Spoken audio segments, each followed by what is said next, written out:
이번 시간은 테마 72번째 주택임대차 보호법에 규정된 임차인의 보호 내용 중에서도 경매로 낙찰되었을 때 그 주택에 살고 있는 임차인이 보증금을 회수할 때 후순위 권리자보다 보증금 전부를 먼저 배당받을 수 있는 우선 변제권과 또한 보증금이 소액인 임차인은 경매가 되었을 때 그 주택에서 낙찰된 대금에서 가장 1등으로 보증금 중 일부를 1등으로 배당받을 수 있는 최우선 변제권 두 가지 보호 내용을 가지고 설명드리겠습니다. 테마 72가 되겠습니다. 그래서 주택임대차보호법상 우선 변제권, 그 다음에 최우선 변제권, 이 두 가지 내용을 가지고 설명드립니다. 일단 그 중에서 먼저 확정 일자인에 의한 우선 변제권부터 먼저 설명드리고 그 다음에 최우선 변제권을 연속해서 설명드리겠습니다. 그럼 1번 확정 일자인에 의한 우선 변제권부터 설명드릴게요. 개념을 볼게요. 임차주택이 경매 또는 공매로 인하여 매각이 됐을 때 그 임차인이 살고 있는 주택이 경매됐을 때 임차인이 환가 금액, 대지 가격을 포함해서 환가 금액이란 낙찰 금액을 말합니다. 낙찰 금액에서 보증금 전부에 대해서 후순위 권리자, 그 밖에 일반 채권자보다 우선해서 변제받을 수 있는 권리를 우선 변제권이라고 합니다. 그럼 우선 변제권이 인정되려면, 즉 발생되기 위해선 일단 3종 세트를 갖춰야 됩니다. 그 중에서 3종 세트 중에서 2종 세트와 1종 세트를 더 갖추는데 첫 번째 대항 요건을 갖춘다. 대항 요건이라는 것은 2종 세트를 갖춰야 된다는 거죠. 즉 주택의 인도, 전신고 이 두 가지가 바로 2종 세트인데 대항 요건을 갖춰야 되고 그러면 그 다음날 대항력이 생기죠.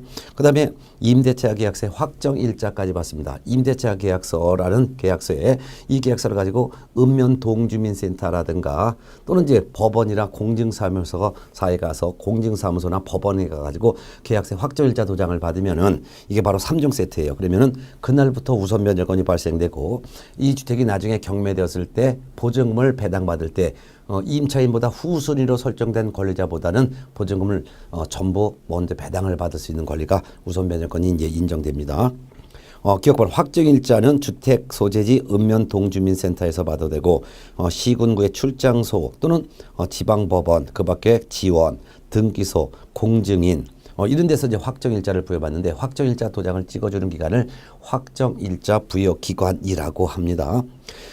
이와 같이 이제 임대차 계약서의 확정일자 도장도 받고 주택의 인도 전신고를 갖추면 이게 3종 세트라고 하고 그러면 이 3종 세트를 다 충족하면 그날부터 우선 변제권이 발생되고 경매가 됐을 때 낙찰된 대금에서 배당받을 때 자기보다 후순위를 권리죠. 후순위로 설정된 권리자보다는 보증금을 전부 배당받을 수가 있습니다.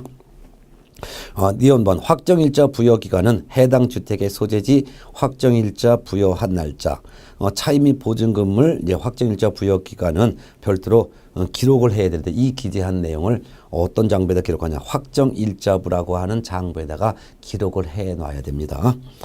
또한 확정일자 부여 신청할 때는 수수료를 납부해야 됩니다.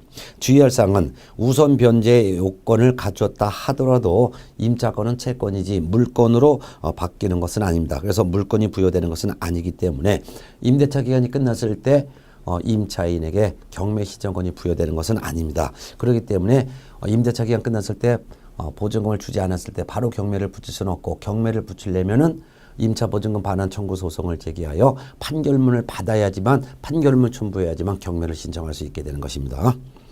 자, 그다음 이제 우선 변제권을 발생하기 요건은 3종 세트인 주택의 인도, 그다음에 전입신고, 계약서 확정일자 도장 받으면은 이때 이제 우선 변제권이 발생하지만 우선 변제권을 행사하기 위한 요건, 즉 행사한다는 것은 낙찰된 대금에서 보증금을 배당받기 위해서는 일단 배당 요구 종기까지 배당 요구를 해야 됩니다. 법원에서는 경매 들어온 부동산에 대해서 돈 받을 권리자들은 언제까지 배당 요구하세요라고 배당 요구 종기를 정해서 법원에서 공고하는데요. 법원에서 공고한 그 배당 요구 종기일까지 법원에 가서 배당 요구 신청을 해야 됩니다. 뿐만 아니라 낙찰된 돈을 낙찰된 대금에서 보증금을 수령해 오려면 그 임차인은 그 자기가 살던 주택을 낙찰받은 매수인에게 인도해야지만 보증금을 법원에 가서 수령해 올 수가 있을 것입니다. 자, 우선 변제권 승계 내용을 보겠습니다. 승계권자 우선 변제권을 취득한 임차인의 보증금 반환 채권을 계약으로 양수한 금융기관은 양수한 금액 범위 안에서 우선 변제권을 승계합니다. 그 말은 전세자금 대출해준 은행은 대출해준 돈 범위 안에서 임차인의 우선 변제권을 그대로 은행이 승계받는다 그 말입니다. 그렇지만 임차권의 권리, 임차권을 승계한 그 우선 변제권을 승계한 금융기관이 그 권리 행사를 하지 못하고 제한받는 경우가 있습니다. 기억, 니언티 그 세 가지가 있는데 일단 기억번 임차인 자신이 대항력권을 상실합니다. 그러면 임차인 자신이 대항력이 없어지죠. 임차인 자신이 대항력이 상실되면 우선 변제권도 상실합니다. 그러면 임차인이 우선 변제권을 상실하면 우선 변제권을 승계한 금융기관도 우선 변제권을 행사할 수가 없는 것입니다.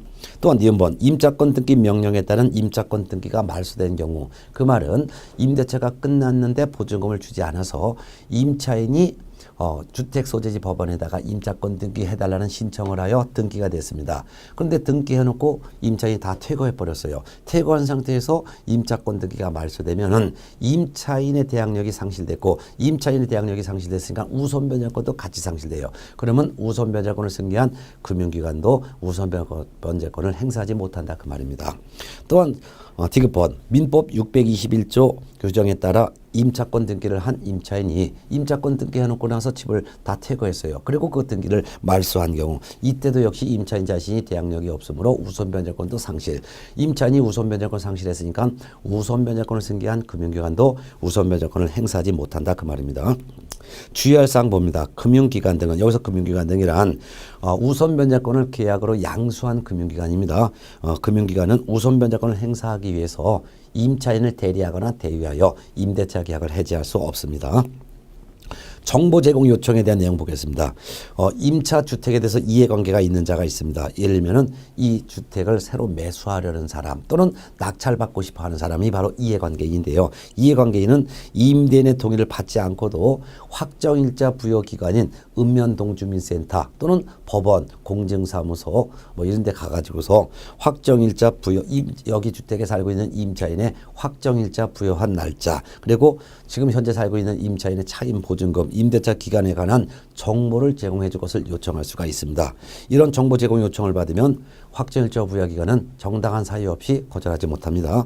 또한 2번 임대차 계약을 체결하는 자, 즉 이 주택에 지금 임차인이 살고 있는데 새로 다시 임차하여 다시 들어오려는 새로 들어온 임차인은 임대인 동의를 받아야지만 확정일자 부여기간에 가서 여기 살고 있는 임차인이 얼마큼 기간이 남아있고 보증금 차임은 얼마인지 그리고 지금 살고 있는 임차인의 확정일자 부여는 언제 받았는지 이러한 자료 제공 또는 현황 제공을 요청할 수 있고 이런 요청을 받은 확정일자 부여기간은 정당한 사유 없이 거절할 수 없습니다. 자, 그 다음에 이제 최우선 변제권, 두 번째는 이제 최우선 변제권입니다. 최라는 것은 가장 먼저라는 것이고요. 이 최우선 변제권을 소액 임차인의 우선 변제권이라고도 합니다. 개념을 보겠습니다. 임차주택이 경매 또는 공매로 인해서 매각이 됐을 때 임차인이 대지가격을 포함해서 그 환가대 금액, 즉 낙찰 금액의 2분의 1 범위 안에서 보증금 등 일정액을 선순위 권리자를 포함해서 선순위 권리자를 포함해서 선순위 담보물권자 그 밖의 권리자보다 우선해서 보증금을 변제받을 수 있는 권리를 최우선 변제권이라고 합니다. 최우선 변제권과 우선 변제권 차이점은 우선 변제권 인정되려면 주택의 인도가 입주죠. 그 다음에 전입신고가 바로 주민등록이죠. 주민등록. 요게 바로 2종 세트인데 요것뿐만 아니라 임대차 계약서의 확정일자 도장까지 받으면 우선 변제권이 그날부터 취득되고 우선 변제권이 인정되면은 이 주택이 경매나 또는 공매가 되었을 때 낙찰된 데면서 임차인이 배당을 받을 때 후순위 권리자보다 먼저 우선해서 보증금을 배당받을 수 있는 권리, 즉 변제받을 수 있는 권리 이를 말합니다. 예를 들면은 우선 변제권 이런 예를 들어볼게요. 예를 들어서 이 주택의 소유자가 A입니다. 근데 1순위로 이 주택에 저당권이 설정돼 있고 그 다음에 2순위로 임차인이 있는데 주택의 인도 전신고 그 다음에 확정일자까지 갖춘 임차인이 있습니다. 이게 저당권자가 B, 임차인 C라고 할게요. 그 다음에 세 번째로 근저당권자가 있다라고 하겠습니다. 근저당권자가 D. 이런 경우 이 임대차 기간이 여기까지가 임대차 기간인데 임대차 기간 만료 전에 만일 이 주택이 경매됐어요. 이 경매를 선순위 저당권자가 경매를 신청했건 또는 그렇지 않고 후순위 근저당권자가 경매를 신청했건 경매를 신청하게 되면은 법원에서는 이 부동산 경매 들어왔습니다라고 경매 개시 결정 등기를 합니다. 경매 등기가 되면은 이 부동산은 압류 효력이 생기는 거죠. 그리고 이게 만일 낙찰이 됐다 하겠습니다. 낙찰을 우리는 매각이라고 합니다. 근데 저당권자의 1순위 저당권자의 보증금도 1억 원이고 임차인의 보증금도 1억 원이라고 가정할게요. 그리고 근저당권자의 보증금도 채권액도 1억 원이라고 가정할게요. 근데 매각된 금액이 예를 들어서 2억 3천만 원에 매각이 됐다라고 가정합니다. 그러면 이 저당권은 물건이고 근저당권자도 물건이에요. 물건과 물건끼리는 성립순이고 근데 이 임차권은 채권이죠. 근데 임차권은 채권이기 때문에 물건과 채권이 충돌하면 채권은 가장 후순위가 되는 거예요. 그렇지만 임차인이 이와 같이 주택의 인도, 전신고, 확정일자까지 갖추면은 임차권은 채권이지만 물건처럼 배당 순서를 인정해준다. 배당 순서를 인정해준다는 거예요. 그렇기 때문에 나중에 낙찰받은 대금 2억 3천에서 배당할 때 1순위로다가 B 저당권자 1억 배당해주고 그래도 1억 3천 남죠. 그러면 2순위로 임차인에게 1억을 배당해줘요. 그러면 자기는 이 임차인 C는 후순위 권리자 얘보다 먼저 보증금 전부를 배당받게 되는 거죠. 그리고 나머지 3천만 원 남은 것은 근저당권자 D가 3천만 원 배당받게 된다. 이게 바로 우선 변제권이에요. 근데 최우선 변제권은 좀 차이가 있는 거예요. 최우선 변제권은 가장 먼저 배당을 받는 건데 이 최우선 변제를 받기 위해서는 임차인이 2종 세트만 갖추면 됩니다. 즉 주택의 인도하면은 입주했다는 그 말이죠. 그 다음에 전신고하면은 주민등록이 된 것으로 보는 거죠. 요거 같이 두 가지 요건만 갖췄어요. 여기다가 확정일자를 추가로 확정일자를 갖췄는지 않았는지 이거는 전혀 상관없다 이거죠. 그런 경우에 이 주택이 경매나 또는 공매가 되었을 때 낙찰된 대금에서 배당받을 때 임차인이 받을 배당하는 것은 낙찰된 금액이 바로 환가 금액이라고 해요. 그래서 환가 금액의 2분의 1 범위 내에서 가장 최선순위로다가 가장 1등으로 최우선적으로 변제를 받을 수 있는 권리가 임차인에게 있다. 그 말이 되겠습니다. 이거예요. 예. 자, 그러면 개념을 읽어봤습니다. 아까. 그래서 최우선 변제권 개념 다시 한번 보면 임차주택이 경매 또는 공매로 인하여 매각된 경우 임차인이 대지가격을 포함한 환가금액의 2분의 1 범위 안에서 보증금 중 일정액을 선순위 권리자를 포함해서 선순위 권리자 그 밖에 권리자보다 우선해서 변제받을 수 있는 권리를 말하고 최우선 변제권을 발생하기 요건은 경매 개시 결정 등기 전까지 요 주택의 인도와 전신고 2종 세트만 갖추면 되는데 반드시 경매 개시 결정 등기 즉 경매 등기 전에 요 같은 2종 세트를 갖춰놔야 됩니다. 만일 경매 등기가 된 이후에 주택의 인도 전신을 했다면 최우선 변제권은 인정되지 않습니다. 그리고 임차인이 보증금액이 소액이어야 돼요. 보증금액이 소액 임차인이어야지만 최우선적으로 배당을 받을 수가 있습니다. 확정일자는 받았는지 안 받았는지 상관없다 그랬어요. 그럼 소액 임차인이 얼마나인지 한 번 더 보겠습니다. 자, 행사 요건 배당 요구 종기일까지 임차인은 배당 요구해야 되고 또한 임차인은 낙찰자인 매수인에게 그 주택을 인도해야지만 보증금을 수령해 올 수 있는데 소액 임차인의 범위가 지역에 따라 좀 달려 있습니다. 그래서 박스에 봤더니 소액 임차인의 범위는 임대차 계약 체결 시점과는 전혀 상관없이 가장 먼저 설정된 이 선순위 저당권 이 케이스에선 선순위 저당권이 설정된 시점이 언제냐에 따라서 소액 임차인의 범위가 달라지는데요. 그중에서 선순위 저당권이 2016년 3월 31일부터 현재 사이에 선순위 저당권이 설정됐다면 서울에 있는 그러한 주택은 1억 원 이하여야지만 소액 임차인이 되고 그것도 낙찰된 금액의 환가 금액의 2분의 1 범위 안에서 3,400만 원까지만 최우선적으로 배당해 줍니다.